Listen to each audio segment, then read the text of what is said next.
بادشاہی اور domain authority یہ اللہ تعالیٰ ہی کے لیے ہے، اور اسی کی طرف مرنے کے بعد ہر انسان کو لوٹنا ہوگا، اور یہ حساب کتاب ہے۔ تو یہ آیت ہے سورہ القصص، سورہ نمبر 28 اور آیت نمبر 88 ورس نمبر 88۔ امام بخاری رحمۃ اللہ علیہ نے اپنی کتاب میں اس حوالے سے لکھا ہے، کان اللہ ولم یکن شیء معہ، اللہ ہمیشہ سے تھا اور اس وقت سے تھا جب اس کے علاوہ کوئی اور چیز موجود نہیں تھی اس کائنات، وہ جس کو آنے گا کہ ازل، بہت ابتدا سے۔ سورہ الحدید سورت نمبر 57 ورس نمبر 3، اس کے اندر اللہ تعالیٰ کا فرمان ہے، هو الاول والآخر والظاہر والباطن وهو بكل شیء علیم، وہی اول ہے اللہ، یعنی ہمیشہ سے، سب سے پہلے، اور آخر بھی وہی ہے، اور ظاہر بھی وہی ہے، اور باطن بھی وہی ہے۔ مطلب یہ کیا ہے ظاہر اور باطن کا، کہ اس کائنات کی کوئی چیز بھی ایسی نہیں ہے جو اللہ تعالیٰ کی قدرت سے باہر ہو۔ وَهُوَ بِكُلِّ شَيْءٍ عَلِيمٌ، اور وہ ہر چیز کو جاننے والا ہے۔ یہ ہے ذات کے حوالے سے توحید پر گفتگو، کہ جو اس کے علاوہ اور بھی اس پر بہت زیادہ کلام ہے، لیکن چونکہ آج میں اس لیے تفصیل میں زیادہ نہیں جا سکوں گا کہ ہمیں انگلش میں بھی بعد میں پیش کرنا ہے اسی کو، ان تمام حقائق کو، تو اس لیے آج کا جو وقت ہے یہ مختصر ہے، کیونکہ فارمیٹ چینج ہو گیا ہے۔ تو یہاں پر امام طحاوی رحمۃ اللہ علیہ، یہ حنفی کے بہت بڑے امام ہیں، محدث ہیں، ان کی کتاب جو ہے نا وہ حدیث کی ہے، طحاوی شریف، کتاب الطحاوی۔ تو انہوں نے ایک اہم کتاب لکھی ہے، اس کا نام ہے عقیدہ الطحاویہ۔ اس میں یہ لکھتے ہیں اللہ تعالیٰ کی ذات کے بارے میں، قدیم بلا ابتداء، اللہ تعالیٰ بہت پہلے سے ہے، قدیم ہے بغیر کسی ابتدا کے، ابتدا کا تصور نہیں کیا جا سکتا۔ اب آپ سمجھ سکتے ہیں کہ اب انسان کا تصور محدود ہے، جب آپ تصور کریں کہ اللہ اس وقت سے ہے جب کوئی ابتدا نہیں تھی، تو ہم اس کا تصور نہیں کر سکتے۔ لا یتصور cannot be imagined beyond imagination، ہم اس کا تصور نہیں کر سکتے یہاں پر۔ پھر فرماتے ہیں دائم بلا انتہا، اللہ ہمیشہ رہے گا اور انتہا بھی نہیں ہے، یہ بھی ناقابل تصور، ہم تصور نہیں کر سکتے اس کا۔ ولا یفنی ولا یبید، نہ اللہ تعالیٰ فنا ہوگا، ختم نہیں ہوگا، اس کی ذات قائم ہے، باقی سب کچھ ختم، جیسا کہ آیت پیش کی گئی۔ اور نہ ہی اللہ تعالیٰ کے لیے کوئی زوال ہے، نو ڈکلائن، ڈکلائن بھی نہیں، یہ انسان کے لیے ہے، کائنات کے لیے ہے، ہر چیز کے لیے ہے، مگر اللہ تعالیٰ کے لیے نہیں ہے۔ اب ہم توحید فی الصفات کی طرف آتے ہیں۔ یہ پہلا ایسا تھا کہ ذات کے حوالے سے توحید کا تصور جو قرآن نے پیش کیا ہے، اور اس پر جو عظیم لوگ تھے مسلمانوں کے، عظیم سکالر اور محدث، ان کا حوالہ میں نے دیا ہے۔ صفات کے حوالے سے یہ ہے کہ یہ ایٹریبیوٹ، صفات اور کوالٹیز، اللہ تعالیٰ کی صفات، اس کے بارے میں توحید یہ ہے، تصور اور عقیدہ یہ ہے کہ اللہ تعالیٰ کی جتنی بھی صفات ہیں الوہیت کی، being as الہ، object of worship، اور اللہ تعالیٰ کے جو کمالات ہیں، ونڈر صفات، وہ بھی ذات کی طرح بے مثل ہیں، ان کی کوئی مثال نہیں ہے اور کوئی اس کے اندر شریک نہیں ہے۔ قرآن کریم میں اللہ تعالیٰ کی بہت سی صفات بیان کی گئی ہیں، فرمایا گیا کہ للہ الاسماء الحسنی فادعوہ بہا، اللہ تعالیٰ کے لیے بڑے بہترین نام ہیں، بہترین صفات ہے، اور انہی کے ذریعے اللہ تعالیٰ کو پکارو اور یاد کیا کرو۔ تو اس میں یہ بات ہے کہ اللہ کی جو صفات ہیں ہم ان کا بھی تصور نہیں کر سکتے، کوئی بھی ان میں شریک نہیں ہو سکتا، اور اس کے لیے تشبیہ بھی نہیں ہو سکتی، کوئی ریزیمبلنگ بھی ہم نہیں کر سکتے in the physical sense, physical features, کہ اللہ تعالیٰ کی ذات کس طرح ہو سکتی ہے، اس کی صفات ایسے ہو سکتی ہے، تو ہم اس کا تصور نہیں کر سکتے، ناقابل تصور ہے، ناقابل تصور، اس لیے کہ وہ اللہ کی ذات ہے۔ اور اللہ کی صفات میں سے کسی صفت کا ہم صحیح معنوں میں ادراک بھی نہیں کر سکتے۔ سورہ الشورى سورت نمبر 42 آیت نمبر 11، اس کے اندر فرمایا گیا لیسا کمثلہ شیء وہو السمیع البصیر، اللہ تعالیٰ کی طرح، اللہ کی صفات کی طرح کوئی چیز بھی نہیں ہے اس کائنات میں، اور وہی سننے والا اور دیکھنے والا ہے۔ پھر سورت الانعام سورت نمبر 6 آیت نمبر 104 104، اس میں فرمایا گیا لا تدرکہ الابصار وہو یدرک الابصار وہو اللطیف الخبیر، اللہ تعالیٰ کی ذات کو ہماری جو آنکھیں ہیں، جو ویژول پرسیپشن، یعنی آنکھوں کا جو تصور ہے پانا، یہ اللہ کو ہم نہیں پا سکتے، تصور نہیں کر سکتے، مگر اللہ تعالیٰ ہمیں پاتا ہے کیونکہ وہ خالق ہے، وہ مالک ہے، اس نے پیدا کیا ہے۔ علامہ ابن تیمیہ رحمہ اللہ، انہوں نے اس معاملے میں بڑی خوبصورت بحث کی ہے۔ یہ لکھتے ہیں وَمِنَ الْإِيمَانِ بِاللَّهِ، اللہ تعالیٰ پر ایمان اور جو توحید کا تقاضا ہے اللہ تعالیٰ کی ذات اور صفات کے حوالے سے، وہ یہ ہے کہ الایمان بما وصف به نفسه فی کتابہ، جس طرح اللہ تعالیٰ نے خود اپنی کتاب میں اپنی ذات کی تعریف بیان کی ہے، اوصاف بیان کیے ہیں، ان پر اسی انداز میں ایمان لانا ضروری ہے، اسی انداز میں۔ وَوَصَفَ بِهِ رَسُولُهُ، اور جس طرح نبی علیہ الصلوۃ والسلام نے قرآن کی تشریح کرتے ہوئے اللہ کی ذات کو بیان کیا ہے، تو ہمیں اسی پر ایمان لانا ہوگا، جس طرح کے بیان کیا گیا من غیر تحریف ولا تعطیل، اس کے اندر ہم کوئی تحریف چینجنگ نہیں کر سکتے، اور اس کے اندر ہم کسی چیز کو معطل نہیں کر سکتے، ختم نہیں کر سکتے اپنی طرف سے، کیونکہ یہ ہمارا اختیار نہیں ہے۔ ومن غیر تکییف ولا تمثیل، اور نہ ہی ہم اس کے اندر کیفیت بیان کر سکتے ہیں اللہ تعالیٰ کی صفات کی، کیفیت بھی بیان نہیں ہو سکتی، اس لیے کہ یہ ہماری طاقت سے بہت آگے ہے۔ ولا تمثیل ریزیمبلنگ، ہم کوئی تشبیہ بھی نہیں دے سکتے اس سلسلے میں، یہ بھی ہمارے تصور سے بہت آگے ہے۔ جن لوگوں نے کوشش کیا، کیونکہ یہ متشابہات میں سے ہے، کیونکہ ہمارے بہت سے حضرات نئے ہیں، ان کی معلومات میں یہ ہے کہ قرآن کریم کے اندر کچھ آیتیں ایسی ہیں کہ خود قرآن کے بیان کے مطابق ان کا نام متشابہات ہے۔ یہ وہ آیات ہیں جو آخرت کے ساتھ تعلق رکھتی ہیں، اللہ کی ذات کیسے ہے، قبر کیسے ہوگی، برزخ کیسے ہوگا، حشر کیسے ہوگا، یہ تفصیل جو ہے اسے ان دا ایگزیکٹ سینس، جیسے کہ ہم ایک دوسرے کو اس وقت جانتے ہیں، ہم نہیں جان سکتے، اس لیے کہ اللہ تعالیٰ نے اس کو مخفی رکھا ہے for the sake of test. So the ideology of test in the light of the Quran, that's the different topic. تو اس پر ہم کبھی آئیں گے، اس سے پہلے بہرحال اس پر بیان ہو چکا ہے، کیونکہ ہمارا یہ سرکل 3.5 سال سے چل رہا ہے، میری زبان سے 350 سال نکلنے والے 3.5 سال سے چل رہا ہے، تو اس لیے of the new audience recap بھی کیا جائے گا انشاءاللہ۔ تو یہ علامہ ابن تیمیہ کی بڑی خوبصورت تشریح ہے جو انہوں نے توحید کے حوالے سے یہاں پر بیان کی ہے۔ تو یہاں پر میں ختم کروں گا اس لحاظ سے کہ جو توحید فی الذات اور توحید فی الصفات، اس کی جو تعریف ہے، جو ہمیں عقیدہ رکھنا ہے اللہ تعالیٰ کے بارے میں، تو لہٰذا ہم یہ بہت بڑا گناہ اور گمراہی ہوگی کہ ہم اللہ تعالیٰ کو تشبیہ دیں کسی کائنات کی کسی چیز کے ساتھ، اللہ کی صفات کو یا اللہ کی ذات کو۔ تو اس لحاظ سے تو یہ پہلا نقطہ کور ہو چکا ہے۔ اب اسی کا ایک حصہ ہے توحید اور انسان۔ توحید، انسان کو اللہ تعالیٰ نے دیکھیے اشرف المخلوقات کی حیثیت سے پیدا کیا ہے۔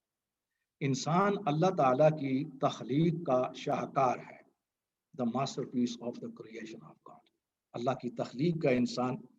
اس لیے سورہ البقرہ آیت نمبر 30 میں اللہ تعالیٰ نے انسان کو خلیفہ کہا ہے، خصوصاً حضرت آدم علیہ السلام کو، وَإِذْ قَالَ رَبُّكَ لِلْمَلَائِكَةِ إِنِّي جَاعِلٌ فِي الْأَرْضِ خَلِيفَةً، جب اللہ تعالیٰ نے فرشتوں سے یہ فرمایا تھا کہ میں اس زمین کے لیے ایک خلیفہ پیدا کر رہا ہوں. خلیفہ اللہ کا نائب، اللہ کے نظام کا نائب، یعنی یہ ایک بہت بڑا منصب ہے انسان کے لیے. اور اسی طرح سورہ الرحمن میں، سورہ الرحمن کا نمبر ہے 55 اور ورسز 3 اور 4، 3 اور 4، ان آیتوں میں انسان کی شان کو پیش کیا ہے. خلق الانسان، اللہ نے انسان کو تخلیق کیا، پیدا کیا. علمہ البیان، انسان کو بیان کی قدرت دی، پاور آف ایکسپریشن. یہ کسی اور کے لیے نہیں ہے، یہ انسان کی فضیلت اور انسان کی ڈگنیٹی ہے.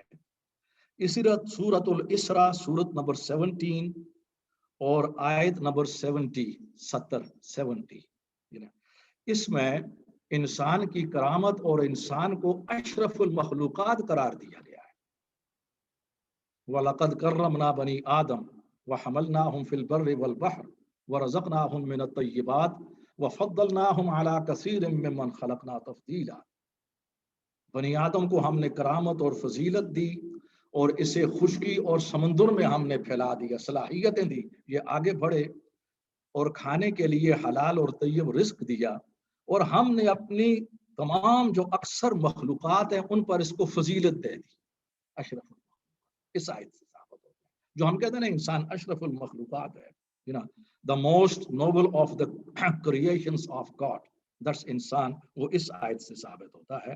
سورۃ الاسراء، اس کو سورۃ بنی اسرائیل بھی کہتے ہیں، نمبر 17 اور ورس نمبر 70.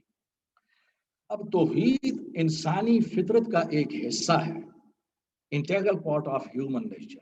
توحید انسانی فطرت کا ایک حصہ ہے اور انسانی فطرت اس سے جدا نہیں ہو سکتی. سورہ الروم قرآن کریم میں سورت نمبر 30 ورس نمبر 30، یہ بڑا خوبصورت جو ہے نا وہ اتفاق ہے، کوئنسیڈنس. سورت نمبر بھی 30 اور آیت نمبر بھی 30.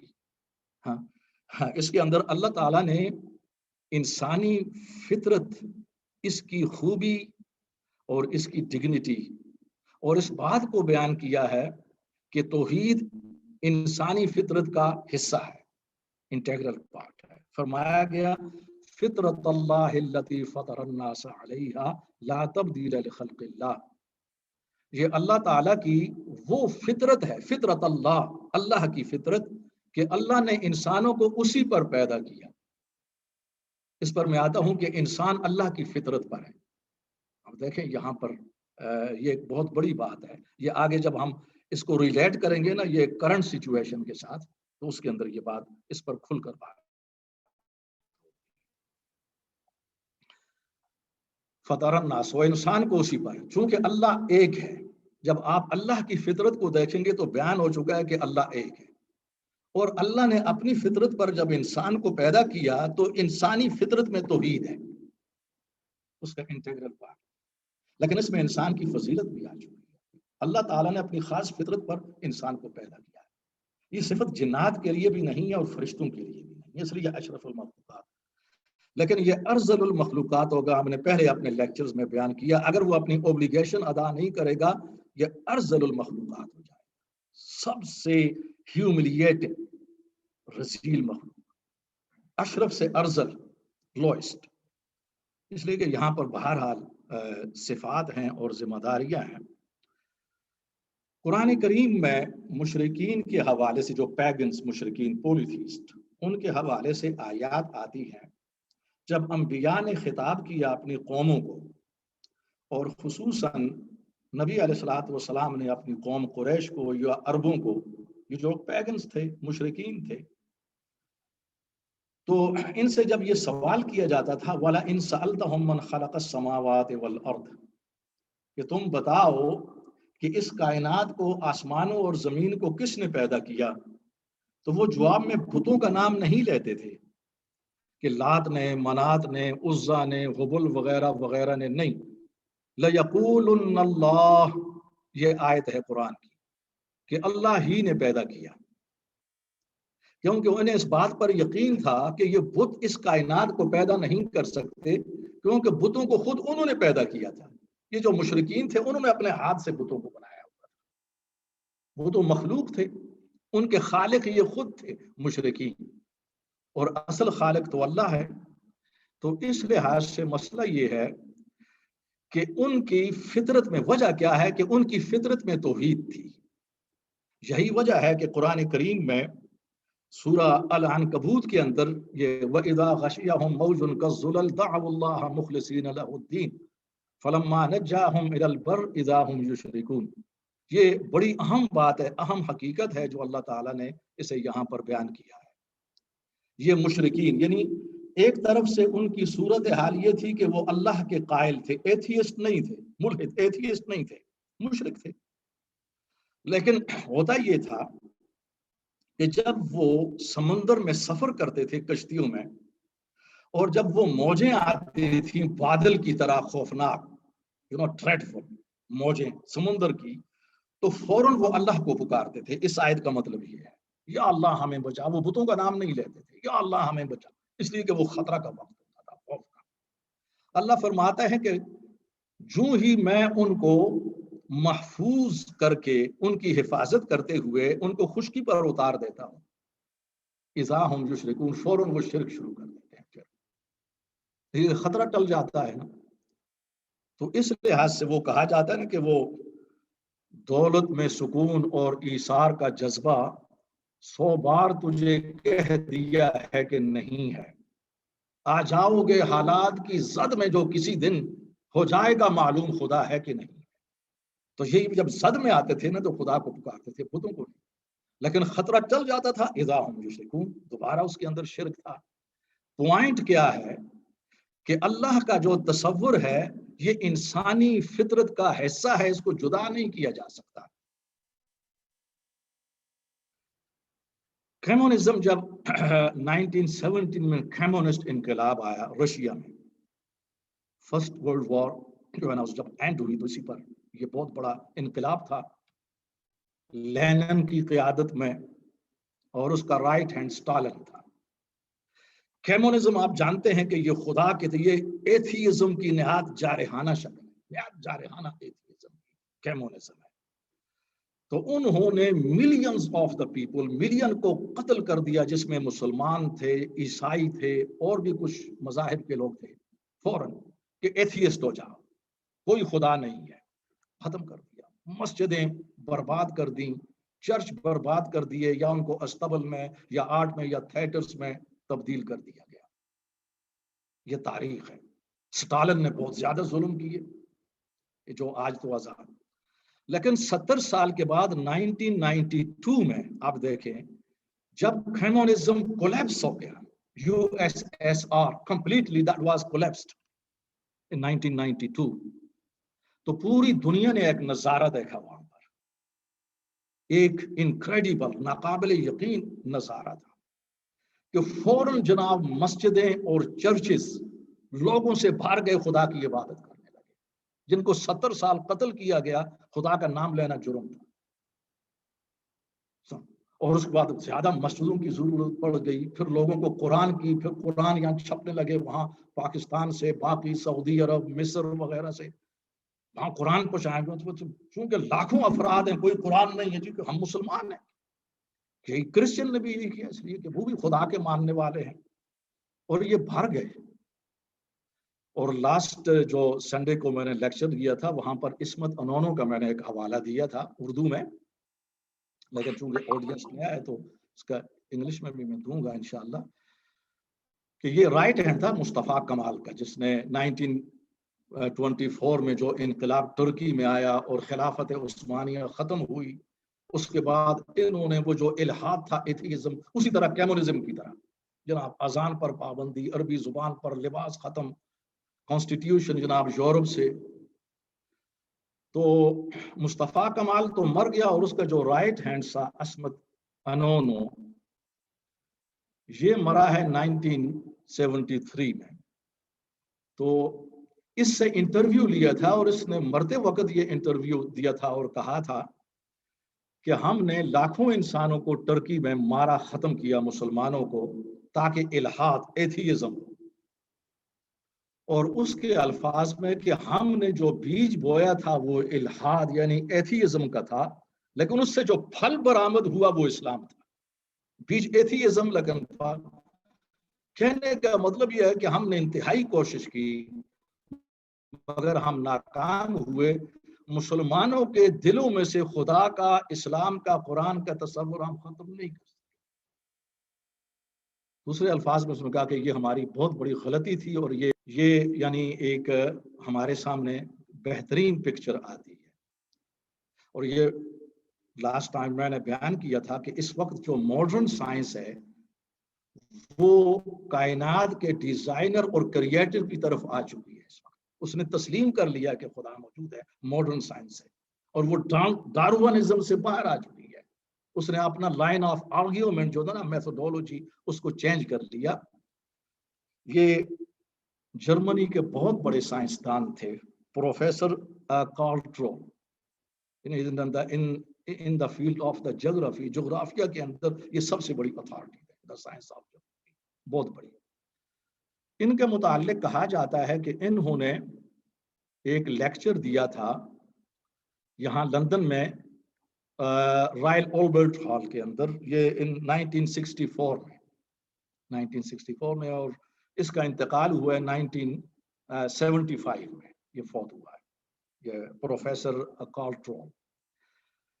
رائل آلبرٹ ہال کے اندر اس نے جب لیکچر دیا تو وہ خدا کے وجود پر تھا. On the existence of God. God does exist. بہت بڑا سائنسدان. اور اس نے اپنے ایکسپیرینس وہاں پر بیان کیا، دلائل بیان کیے کہ خدا موجود ہے. اور جب بھی میں ریسرچ کرتا ہوں اپنی سائنس کے اندر، میں اپنے آپ کو خدا کے قریب پاتا ہوں اور مجھے روحانی سکون ملتا ہے. اس نے بڑا لیکچر، لمبا لیکچر تھا. ختم ہونے کے بعد وہاں پر جو ہے نا وہ یعنی بہت بڑی تعداد ہال میں سائنسدانوں کی تھی. The great number of the scientists. سب نے خوشی کے ساتھ اس کے ساتھ ہینڈ شیک کیا، ہاتھ میں لایا اور کسی نے اعتراض نہیں کیا. No objection. سب قائل ہو گئے وہ سائنسدان. وجہ کیا بات؟ فطرت اللہ التي فطر الناس علیہا. اللہ تعالیٰ نے انسان کو اپنی فطرت پیدا کیا اور اس میں توحید موجود ہے. اب ہم اپنے آخری نقطہ کی طرف آتے ہیں آپ لیکچر، اور اس کے بعد پھر ہم انگلش کی طرف جائیں گے انشاءاللہ. کہ اس کے اندر انسان اور شرک، جہاں انسان کو اللہ تعالیٰ نے بہترین فطرت پر پیدا کیا ہے اور اللہ اس کو کہا جاتا ہے فطرت سلیمہ، بہترین فطرت، پیور نیچر، فطرت سلیمہ. وہاں پر شرک بھی ہے، وہ انسان کے ساتھ ہے. اس کی وجہ یہ ہے کہ جب تربیتی نظام کمزور ہو جاتا ہے اور جو اسلامی نظام ہے، اس کا تربیتی نظام ہے، اخلاقی نظام ہے، جب یہ ڈکلائن کی طرف آ جاتا ہے تو انسانوں میں گمراہی آ جاتی ہے، امورالٹی. اس کے اندر شرک ہے بہت بڑا. اور انسان کو کوئی نہ کوئی پھر مجسمہ چاہیے پوجنے کے لیے. اللہ تو نظر نہیں آتا، اللہ از انویزیبل، آپ کے سامنے نہیں ہے، تو مجسمہ چاہیے. تو شرک یہاں سے شروع ہوتا ہے. پھر جو کائنات میں جو بڑی بڑی جو ہے نا جائنٹ باڈیز، بڑی بڑی ہیوج باڈیز جو ہے نا اجرام فلکی، ان کو لوگوں نے آسمان کو خدا بنا لیا، زمین کو بھی، سورج کو، چاند کو، تاروں کو، فرشتوں کو، سمندر کو، دریا کو، پہاڑوں کو یہ خدا رہے ہیں. پھر اپنے ہاتھ سے بت بنا رہی ہے، جیسے کہ عربوں کے اندر رواج پیدا ہوا. اس کی وجہ یہ ہے کہ اللہ تعالیٰ نے انسان کو پیدا کیا تو آزمائش کے لیے ہے. اس کو ارادہ کا اختیار دیا، آزادی دی. انسان آزاد ہے. مثال کے طور پر سورہ الشمس، سورت نمبر 91 ورسز 8-9، اس کے اندر فرمایا گیا فَأَلْهَمَهَا فُجُورَهَا وَتَقْوَاهَا. انسان کی فطرت میں اللہ تعالیٰ فرماتا ہے کہ ہم نے فجور اور تقوی دونوں قوتوں کو رکھ دیا ہے. خیر کی قوت بھی ہے اور شر کی قوت بھی ہے. آزمائش کے لیے پوری آزادی دے دیا ہم نے. قد افلح من زکاها وقد خاب من دساها. تو وہ کامیاب ہوا کہ جس نے اپنے نفس کو کنٹرول کر لیا، تزکیہ کیا، اور وہ ناکام ہوا جس نے اپنے آپ کو نفس کے اور یہ ایول ڈیزائر، ایمبیشن، جو نفسانی خواہشات ہیں، ان کے حوالے کر دیا، وہ ناکام ہوا.